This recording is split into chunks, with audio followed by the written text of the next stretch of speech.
Hello everyone welcome to my YouTube channel guys I hope सबै सन्चै हुनुहुन्छ होला। म पनि एकदम ठिक छु। नेक्स्ट ब्लगमा हेर्नु भएको होला हामी कहाँ कहाँ छौँ भनेर। यो चाहिँ एपिसोड 2 चितलाङको है। हामी चाहिँ चितलाङ आएको छौँ। अहिले चाहिँ यहाँ पछाडि हेर्न सक्नुहुन्छ कस्तो दामी भ्यू। अहिले चाहिँ हामी इन्द्र सरोवर तालमा छौँ। यो चाहिँ हेर्न सक्नुहुन्छ चितलाङमै पर्छ। यो पनि एकदमै बवाल नै छ। अहिले भर्खरै आयौँ हामी माथिबाट चाहिँ।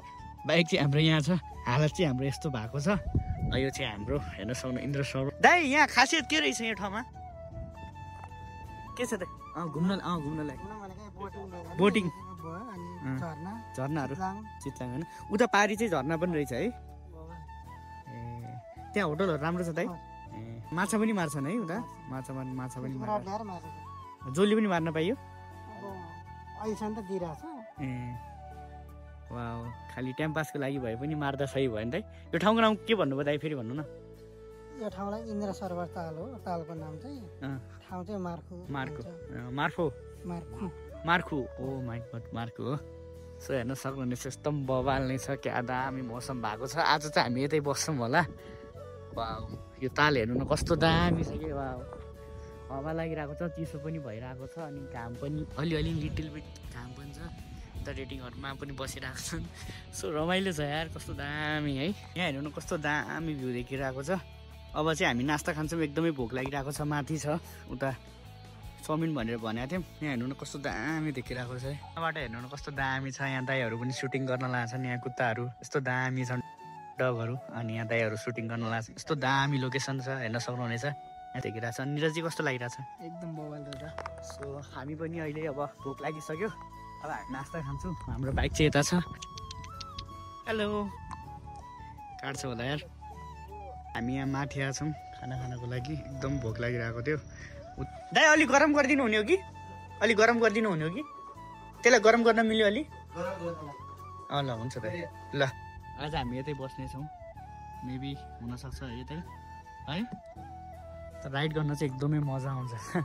गाउँ चाहिँ सेम मेरो गाउँ जस्तै छ कि पाहाडको बजाङ जस्तै छ है। Same ditto. यो चाहिँ हाम्रो चाउमिन हो अहिलेको खाना है। नास्ता खाना चाहिँ खाएर आएको थियौँ हामी। तर चाउमिन चाहिँ एकदम मिठो बनाएको छ। दामी नै छ है। दामी छ चाउमिन चाहिँ। हामीले 1 प्लेट मगाएको थियौँ। मिलेर खाँदैछौँ। भ्यू हेर्नुहोस् पहिला कस्तो दामी छ। अनि यो भ्यूको सामने यो चाउमिन यहाँ हेर्नु न यस्तो वरिपरि यस्तो दामी भ्यू छ। अनि हामीले चाहिँ यहाँ चाहिँ हो यो चाहिँ होटल हो है। होटलमा यता चाहिँ हामीले रुम छ। यतातिर चाहिँ हामीले रुम पनि लगिसक्यौँ। हामीलाई रुमको चाहिँ 800 पर्यो। किनकि आज एकदम सस्तो हुने रहेछ कि। फ्राइडे मात्रै 2500 रुपियाँ लाग्ने रहेछ। आज चाहिँ सस्तो हुने रहेछ। यो चाहिँ हाम्रो रुम हो हेर्न सक्नुहुनेछ। अनि यता बाथरुम पनि छ। अरू कुरा त सबै ठिक थियो। तर एउटा कुरा चाहिँ पोपट भयो। अहिले चाहिँ म डाटा केबल लिन जाँदैछु। किनकि मेरो फोनको डाटा केबल नै बिग्रिएको थियो कि। अब मेरो फोनमा 1% चार्जिङ छ। अनि म क्यामेराले ब्लगिङ गर्दैछु। एकदम प्रब्लम भयो। अब चाहिँ म ल्याउनको लागि जान्छु होइन। अब फोनै नभए चाहिँ त कसरी हुन्छ त। यति टाढा छु। अनि फेरि अगाडि पसल छ अरे। अनि बाटो चाहिँ एकदमै खराब छ। त्यही पनि म जाँदैछु होइन। भर्खर मोबाइल चार्जिङ भयो 80% चार्जिङ भयो बल्ल तल्ल। किनकि अहिले एउटा दाइ हुनुहुन्थ्यो। उहाँको दाइको फोनबाट चाहिँ हामीले चार्जिङ गऱ्यौँ। म दोकान त गएको थिएँ तर दोकानमा चाहिँ चार्जिङ नै भेटिएन। पोपट भ्याले अहिले भर्खरै मोबाइलबाट बनाउँदैछौँ। अब एकछिनमा चाहिँ हामी खाना खान्छौँ। यसले चाहिँ एकदम झर्नाको त्यो नदीहरूको साउन्डहरू आइरहेको छ। एकदम पिसफुल के टेन्सनै हुँदै छैन कि। पाहाडहरूमा यस्तो ठाउँमा घुम्न आएपछि एक अलगै भाइब हुन्छ क्या। सो यदि हजुरहरू पनि घुम्न चाहनुहुन्छ भनेपछि हजुर आउन सक्नुहुनेछ चितलाङ होइन। धेरै लाग्दैन। एक दिन तपाईँले बस्न पनि सक्नुहुन्छ। रिटर्न पनि हुन सक्नुहुनेछ हजुर। हामी चाहिँ 12 बजे निस्क्यौँ वहाँबाट चाहिँ। 12 बजे निस्क्यौँ 3 बजे हामी पुग्यौँ। हामी रोक्दै भिडियो बनाउँदै चाहिँ हामी 3 बजे पुग्यौँ। नत्र हामी छिटै पुगिहाल्थ्यौँ होला सायद। 3 घन्टा लाग्यो करिब हामीलाई। उसरी बाटो चाहिँ एकदम अफरोडिङ छ। यदि हजुरहरू पनि आउनुहुन्छ भनेपछि आउनु सक्नुहुनेछ। तर चाहिँ एकदम सेफ्टीका साथ आउनु होला। किनकि बाटो एकदमै खराब छ।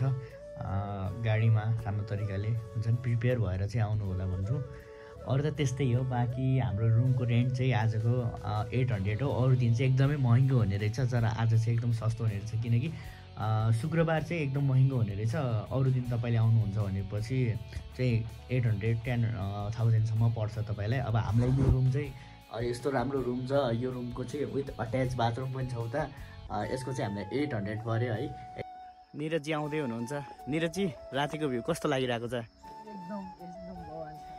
बवाल छ होइन। अहिले यहाँबाट यो यस्तो लाग्दैछ कि मेरो गाउँ हो पाहाडको गाउँ हो जस्तो टाइपको घर हो जस्तो टाइपको फिल हुँदैछ कि। यहाँ घरहरू त उसरी कमै छन् होइन। यो होटलको भ्यूहरूको यस्तो छ होइन। यतातिर चाहिँ हाम्रो होटल छ रुमहरू छ। यतातिर चाहिँ होटल छ। यतातिर चाहिँ रुमहरू छ है। हाम्रो खाना बनाउँदै हुनुहुन्छ यता चाहिँ। दाइ के छ आज खाना हाम्रो? यसरी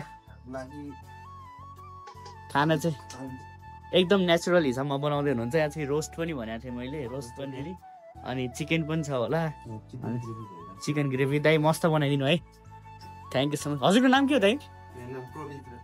ए कति साल भयो यहाँ गर्दा गर्दै? ओ माई गड। आज चाहिँ अब क्राउड अलिक कम छ हेर है। सिजन कसो कुन टाइममा हुन्छ दाइ यसरी? जाडो महिनामा होइन? अहिले त हरियाली हुन्छ नि दाइ। ल थ्याङ्क यू दाजु है। कस्तो दामी छ यहाँ हेर्नु न। यहाँ हाम्रो होटलबाट भ्यू चाहिँ यस्तो देखिरहेको छ। अब हाम्रो नेपालमा पनि यस्तो यस्तो ठाउँहरू छ, सो एक्सप्लोर गर्नुपर्छ कहिलेकाहीँ होइन। अब टाइम मिलेको बेला टक्क हुन्छ नि त। हेर्न सक्नुहुनेछ हाम्रो खाना पनि आइसकेको छ। खानामा के छ? माछा छ, रोस्ट माछा, अनि चिकन भइहाल्यो, अनि तरकारी, अनि चटनी, अनि भात, अनि दाल रोटी सबै छ। अनि कस्तो लागिरहेको छ निरजी? लाइट देखाउँदैछ यतातिर चाहिँ। अनि हामी चाहिँ अब खाना खान्छौँ होला। एकदमै मिठो बनाएको छ। मलाई त ब्लगै गर्न बिर्सिएर आएको खानाको। हेर्नु न दामी नै छ। अब खाना खान्छौँ हामी। यस्तो हेर्नु न वरिपरि डाँडा काँडा छन्, लाइटहरू छन्, गाउँ बस्ती छ, हामी बिचमा खाना खाँदैछौँ। रमाइलो भइरहेको छ। So thank you so much. अहिले चाहिँ हामीले भर्खरै खानासाना खायौँ, एकदमै मिठो बनाउनु भएको थियो दाइले चाहिँ।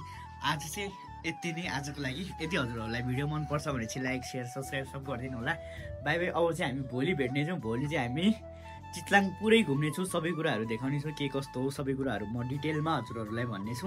सो आजको लागि यति नै। यदि हजुरहरूलाई भिडियो मनपर्छ भने चाहिँ लाइक सेयर सब्सक्राइब सब गरिदिनु होला। Bye bye, take care, love you so much guys.